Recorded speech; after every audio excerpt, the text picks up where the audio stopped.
શું તમને ખબર છે કે કેમ આપણે આ સમયગાળામાં જ તલનું વધુ પડતું સેવન કરીએ છીએ? કદાચ તમારો જવાબ એમ હશે કે તલ ગરમ હોય છે અને ઠંડીમાં ખાવાથી શરીર ગરમ રહે છે. હા, આ વાત ખોટી નથી, પણ ઉત્તરાયણ પર તલ ખાવા પાછળ એક ખાસ વૈજ્ઞાનિક કારણ પણ રહેલું છે. તો જાણો આજના વિડીયોમાં તલ ખાવાના ફાયદા અને તેના મહત્વ વિશે. મકર સંક્રાંતિ એટલે કે ઉત્તરાયણના દિવસે સૂર્ય દક્ષિણ દિશામાંથી ઉત્તર તરફ આવે છે. શિશિર ઋતુનો અંત આવે છે અને વસંતની શરૂઆત થાય છે. પાકની કાપણી થાય છે અને આવા વિવિધ કારણોસર આ તહેવારની ઉજવણી કરવામાં આવે છે. દેશભરમાં આ તહેવાર અલગ અલગ પ્રકારે ઉજવવામાં આવે છે, પરંતુ લગભગ દરેક રાજ્યમાં તે દિવસે તલનો ઉપયોગ કરવામાં આવે છે. તલના ઉપયોગની ધાર્મિક માન્યતાની વાત કરીએ તો તલના દાનથી શનિનો પ્રકોપ ઓછો થાય છે. તલનું સેવન કરવાથી, તલવાળા પાણીથી સ્નાન કરવાથી પાપોથી મુક્તિ મળે છે અને નિરાશા દૂર થાય છે. આ સિવાય એક માન્યતા એવી પણ છે કે ઉત્તરાયણના દિવસે અસત્ય પર સત્યનો વિજય થાય છે, માટે કડવી વાતો ભૂલીને નવી શરૂઆત કરવામાં આવે છે. આ કારણે તલના લાડુ, ચીકી અને તલ સાંકળી ખાવામાં આવે છે. તલમાં copper, magnesium, iron, calcium, phosphorus, zinc, vitamin B1 જેવા તત્વો ભરપૂર પ્રમાણમાં છે.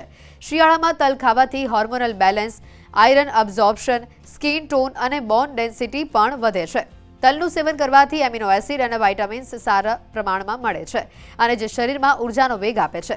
અને તમે તેને ખાઓ છો તો તે ખોરાકને શોષીને શરીરને સંપૂર્ણ રીતે સ્વસ્થ બનાવવામાં મદદ કરે છે. તલમાં એન્ટીઓક્સિડન્ટ ગુણો પણ રહેલા છે અને તેનાથી લોહીની લિપિડી પ્રોફાઇલ વધે છે. જેને સાંધાના દુખાવાની ફરિયાદ હોય તેમણે ખાસ કરીને તલનું સેવન કરવું જોઈએ.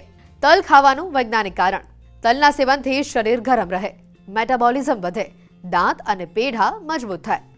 જો વૈજ્ઞાનિક રીતે જોવામાં આવે તો તલના સેવનથી શરીર ગરમ રહે છે. શિયાળામાં શરીરનું તાપમાન ઘટી જતું હોય છે. આ સિઝનમાં બહારના તાપમાન અને અંદરના તાપમાનને બેલેન્સ કરવાની જરૂર પડે છે. તલ અને ગોળ ગરમ હોવાથી તે ખાવાથી શરીરમાં ગરમાવો રહે છે. આ જ કારણથી ઉત્તરાયણમાં તલ અને ગોળની વાનગીઓ બનાવવામાં આવે છે. આયુર્વેદ અનુસાર તલ શરદ ઋતુ માટે અનુકૂળ હોય છે. આરોગ્યની દ્રષ્ટિએ તલનું વિશેષ મહત્વ છે, માટે જ તમામ ધાર્મિક કાર્યોમાં, પૂજા અર્ચના અથવા તો હવનમાં પણ અને લગ્નમાં પણ તલની ઉપસ્થિતિ અનિવાર્ય હોય છે. 3 પ્રકારના તલ હોય છે: કાળા, સફેદ અને લાલ. આમાં કાળા તલ સૌથી વધારે પૌષ્ટિક માનવામાં આવે છે. આયુર્વેદના 6 રસોમાંથી 4 રસ તલમાં હોય છે તેવું કહેવામાં આવે છે. તલના દાન સાથે સંકળાયેલી છે માન્યતા. તલનું દાન છે ખૂબ જ શુભ.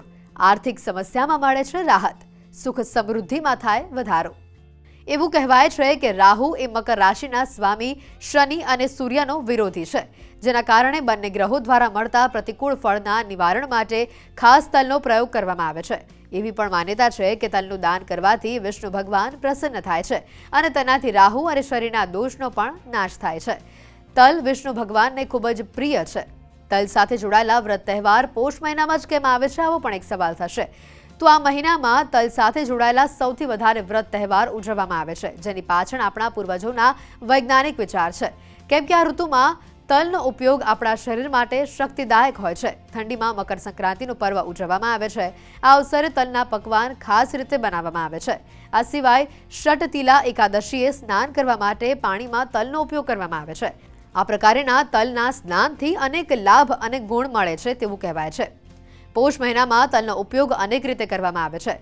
હિન્દુ ધર્મમાં જ્યારે કોઈ પણ પૂજા, હવન વગેરે કરવામાં આવે ત્યારે એમાં તલનો ઉપયોગ અચૂક થાય છે. પોષ મહિના સાથે જોડાયેલા અનેક વ્રત તહેવાર પણ તલ સાથે જોડાયેલા છે, જેમ કે તલ ચોથ, ષટતિલા એકાદશી, તલ બારસ.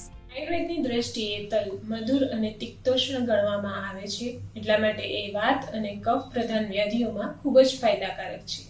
શિયાળાને વાત અને કફની ઋતુ ગણવામાં આવે છે, એટલા માટે તલ અને ગોળનું સેવન શિયાળામાં ફાયદો કરે છે. તલમાં કેલ્શિયમ, મેગ્નેશિયમ, ફેટી એસિડ્સ અને અનેક પ્રકારના એન્ટીઓક્સિડન્ટ્સ રહેલા છે, જે ત્વચાને અને કેશ માટે ખૂબ જ ફાયદાકારક હોય છે. એટલા માટે સ્ત્રીઓ માટે તલનું સેવન ઉંમરને વધતી અટકાવે છે. સવારમાં ઉઠીને નૈણા કોઠે જો તલ ચાવવામાં આવે તો પેઢા અને દાંતના અનેક રોગોમાં ફાયદો કરે છે. સ્ત્રીઓમાં માસિક વખતે ખૂબ જ પીડા થતી હોય અથવા તો રક્તસ્રાવ અલ્પ થતો હોય ત્યારે જો તલનું સેવન કરવામાં આવે તો ખૂબ જ ફાયદાકારક બને છે. ચરક સંહિતા અનુસાર 80 પ્રકારની વાત વ્યાધિઓમાં તલના તેલને ખૂબ જ ફાયદાકારક ગણવામાં આવેલું છે.